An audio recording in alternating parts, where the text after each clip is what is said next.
Making sure that's working for me.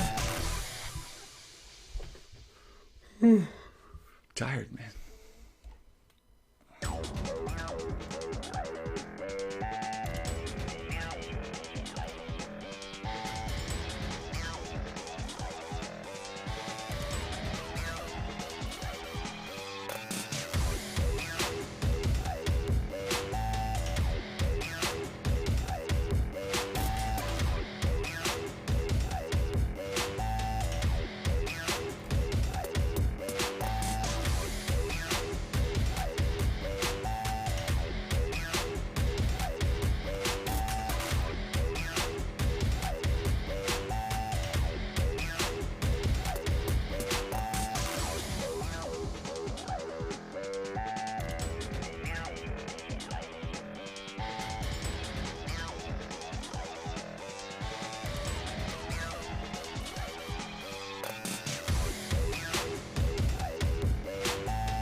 It's a fine day here at Bear Lodge. Alright, hey, what's going on, you guys? This is something just real quick. This game that I played, I'm going to go ahead and pause it just so you guys know this is something that I played last night. It was right before the bar closed, and yeah, I had like 10 minutes to go, so I hooked up a charger and I went for it. And We're going to go over each hole, not in depth or anything. It's probably going to take like 10 minutes or so. But at least you have an idea of which club works for which hole, or just you have an idea of what hole it is in general. And that way you guys can kick ass on it later on tonight when you play it, or if you're doing it right now. A shout out to GoldenTeeFan.com. Eric Nelson put together this stuff back Memorial Day back in, I think, 2014 or 15. And he broke it down by regions. And let's see if get some here. Yeah, so GoldenTeeFan.com. It was the World Tour. And it was pretty cool. It was, you were able to view pretty much every course and where it was around the world, and then you could play it. And he broke it down in regions, and it looks like that's pretty much what they're going to do for these 4 qualifiers, the Freaky Fridays. So every Friday, or for the next 4 Fridays, starting with today, there's going to be a ticket given to whoever wins it to the World Championship. So that's kind of cool. We have Luna right now, Paul Luna from Missouri, that locked his ticket when he won TOC. And let me just show you the course over here, overview while I'm talking.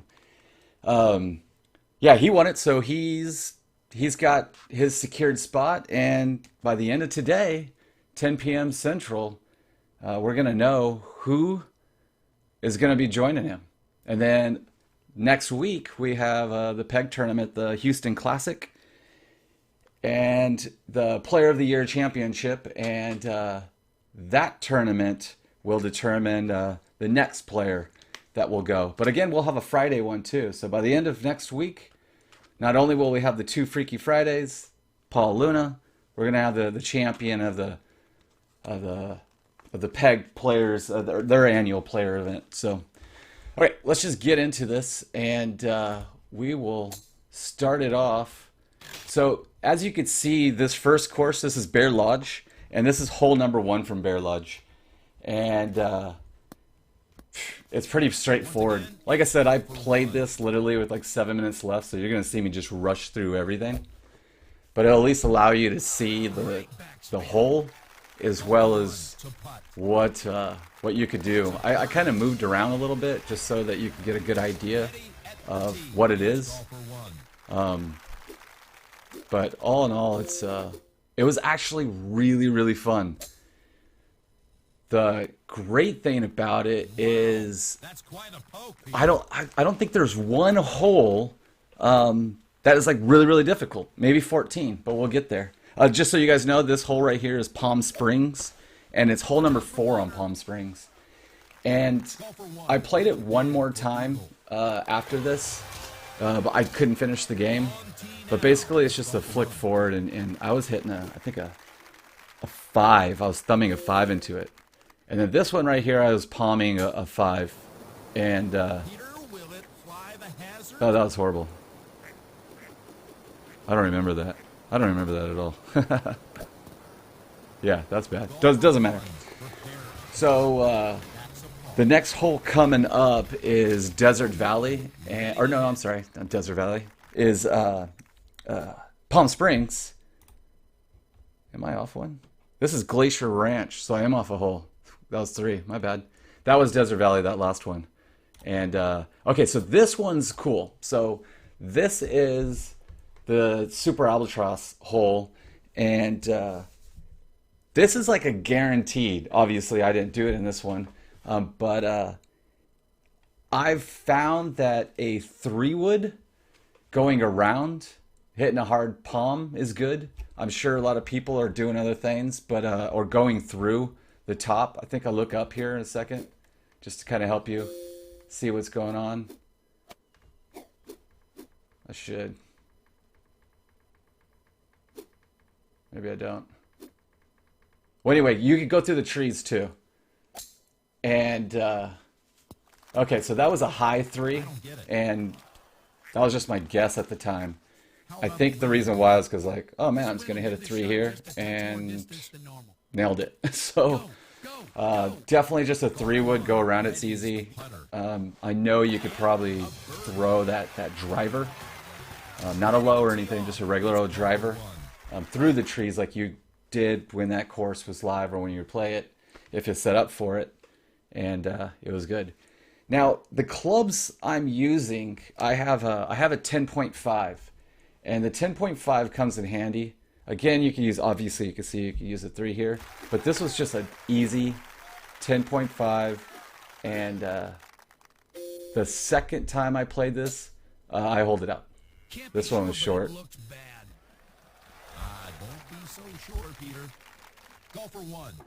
I wish I recorded a better game last night, but I only had one chance to do it. But I'm gonna go to the bar afterwards and really nail it, so it's gonna be pretty cool. This is another one that I was able to use with 10.5, and I think it's just a light. Yeah, see, naked though, not backspin, rookie, and that one's gonna be nice. What I'm gonna do too is I'm gonna see if I can get I'll get some of the other guys to like chime in and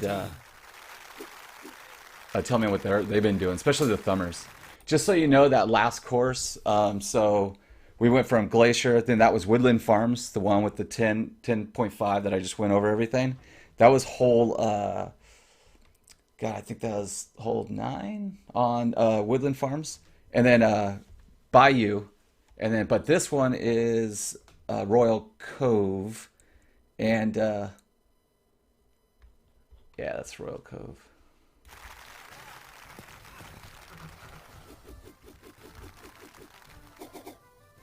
And I believe that's what, hole 11 on Royal Cove.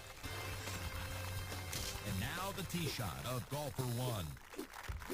So this is Coral Vista. We're going back. We're going to Florida here. So we kind of worked our way. This whole front 9 was all United States, but for one, Royal Cove went to Bermuda, and then we're right back.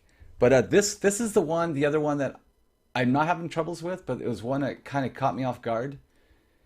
But it was just a bad tee shot there, but I'm pretty positive the whole left side's good. And yeah, don't ever cut it out of the rough. But I'm going to show you. So right now you're going to see this last one is Rustic Bridge, so we're going all the way to New York. And you're going to see that even though as bad as this round is, and I think it took 7 minutes and 32 seconds, as they were like yelling at me to get out of there, it was still kind of savable. Not really. I shot a 20, but we'll definitely better that. So now we're going. We shoot over to Europe on the back 9, and this is just Celtic, and the shots there right between. Just a nice driver, the 9.5 I use. I'm sure you could probably go around on the right side to get a little closer, or just kind of curve that in. But all these shots are here. There's not one that the shot that you had in that course's prime, it was like, oh man, I wish that was open, or it happens every once in a while. It's there. They're all there. Starting with that Glacier Ranch par 5. They're just all open. So right now we have, let's check this out. We have, so we got Steve Cook, DNF gets Steve Cook and Gossett and Luna. So Luna's already qualified, right? So this is, just so the people who don't know, on this one, this is Falcon Sands. And I believe Falcon Sands, I think this is like hole 8. Let's see, 10, 11, 12, 13. Yeah, hole 8 on Falcon Sands. And this one is definitely a thumb. And I don't know, I was just doing something stupid. But Luna's already qualified, so regardless of what he does here, he could take first. It doesn't matter. He doesn't count. So if he was to win the daily today, whoever was second would take that spot. All right, so here's the course, or the hole that this one is gonna be. I think this is the most difficult hole of the whole of everything, of this whole course. And it's not even difficult. It's just that you got to hit it right twice to land the green. And I don't think I do on this one.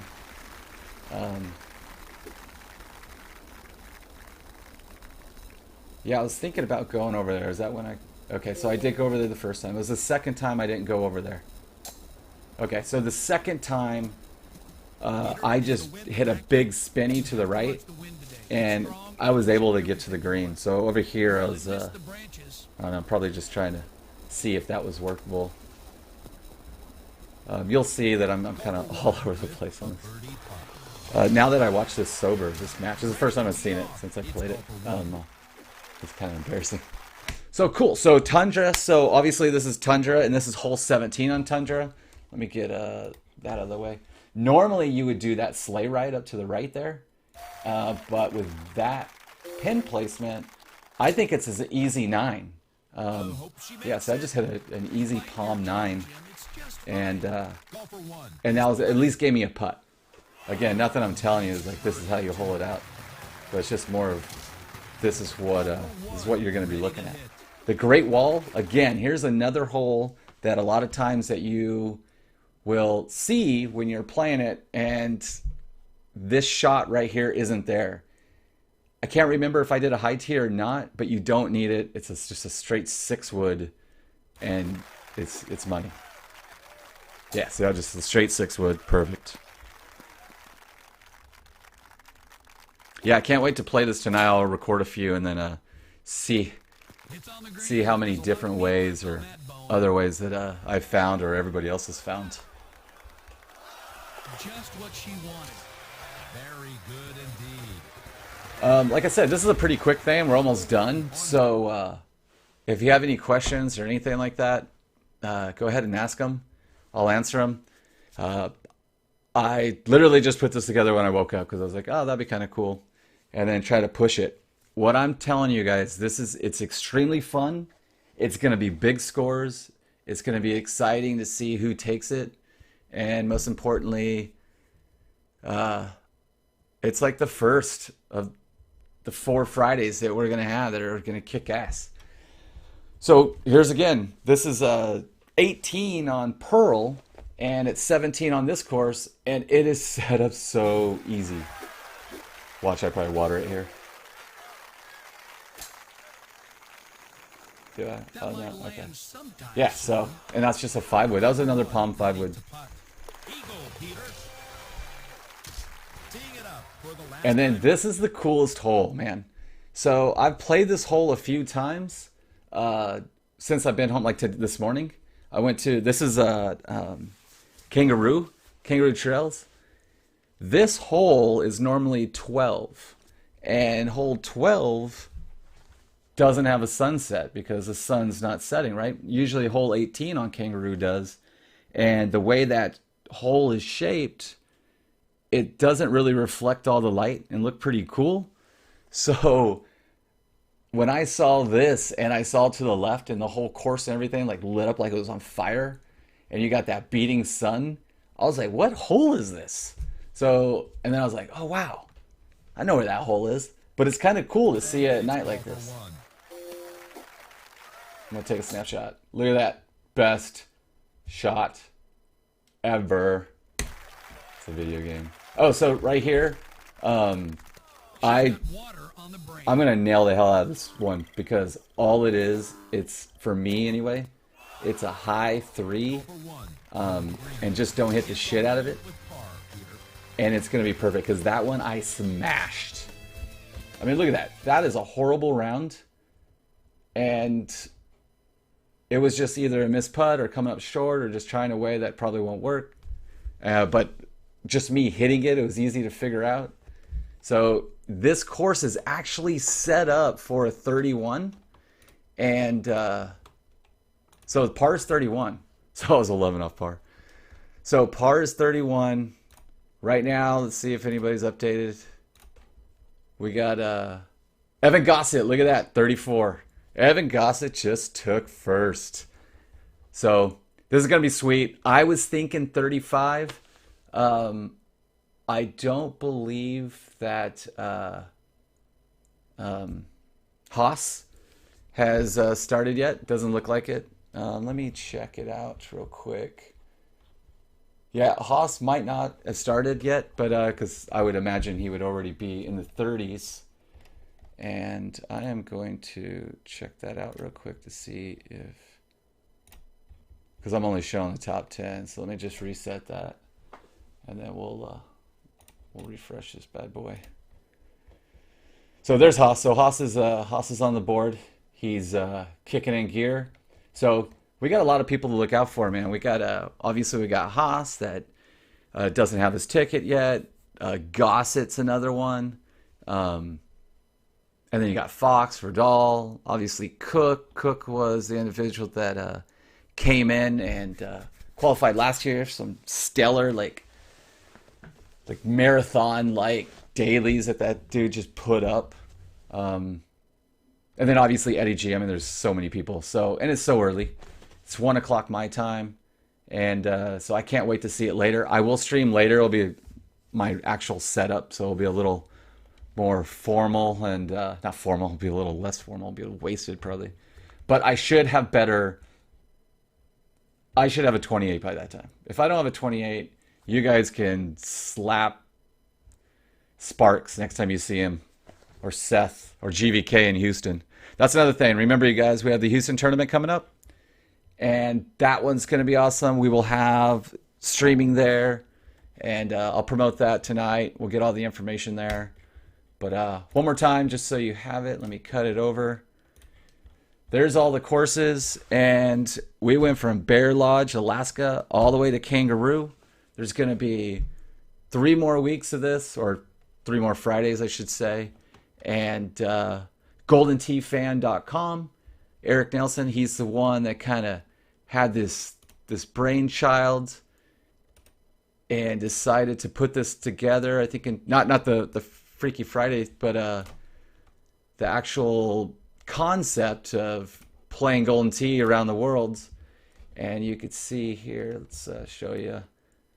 So the World, Pacific Coast Tour, Mountain West Tour, Heart of America Tour. All these, and all you got to do is just like click on them, and he just breaks them down for you. So it kind of has a map of like where they're going, and every course.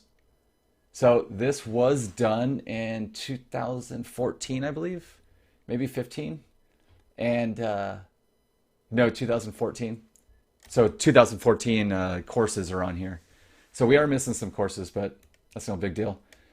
You should add them. But this is something really cool. You can play this tour, especially for the home guys. Get on with the invites, do all that stuff. But anyway, this is Richard King. I am out. I hope you guys enjoy this short little flick. And before I cut out, I will throw that up there just in case you guys want to take a look, take a snapshot of it again. And then obviously you can replay this anytime. And hopefully by later tonight, I will replay this and I'll substitute a much better game, right?